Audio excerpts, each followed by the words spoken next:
ন্যায়ের জিঞ্জির ভেঙেছি, দোষীদের জিঞ্জির ভেঙেছি, সাধারণকে এনেছি। নারীর প্রতি সহিংসতার বিরুদ্ধে অনেকে কথা বলছেন। আমি শুধু বলেছিলাম নারীর প্রতি সহিংসতা বন্ধ হবে না, কারণ এটা একটা অবিচারের দেশ।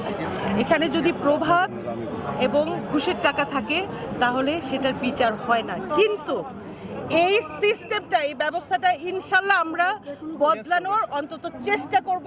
আগামী কাল থেকেই সেটার চেষ্টা হবে। আরো লোকজন আছে এখানে ক্যাম্পাসের মধ্যে আরো লোকজন আছে। ডিরেক্ট বাসায় যাওয়া যায় কি হবে? ক্যাম্পাসে কেন ডিরেক্ট বাসায়? ওইটাই তো বাসায় দিই সেকেন্ড কোনো এখন বাসায় কি রেড করে আর আপনাদের উল্টা হইছে। চাকা খারাপ হয় ব্যাগ আর একটা পিছে এই চাক ব্যাগ করলাম না।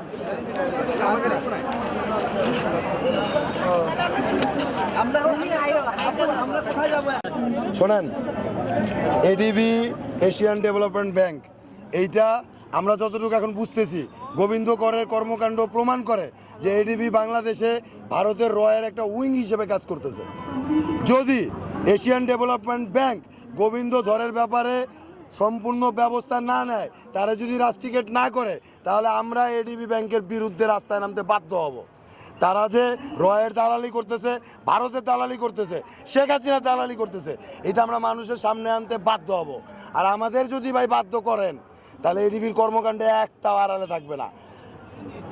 অন বিহাফ অফ 18 কোটি বাংলাদেশি, আমি কবি ফরাদ মাজার, প্রথম আলোর সম্পাদক মতিউর রহমান, ডেইলি স্টারের সম্পাদক মাহফুজ আনাম, এই তিনজনকে খুবই স্ট্রংলি, অত্যন্ত স্ট্রংলি আলটিমেটাম দিতেছি। পাশাপাশি উপদেষ্টা মাহফুজ আলম সাহেবকে, যদি সাধনা মহল, আমজনতার দল এইটা নিয়ে পরবর্তীতে কোনো চক্রান্ত হয়, কথা দিলাম আমি পাগলা যাই দেখে নিব আপনারা কিভাবে বাংলাদেশে রাজনীতি করেন।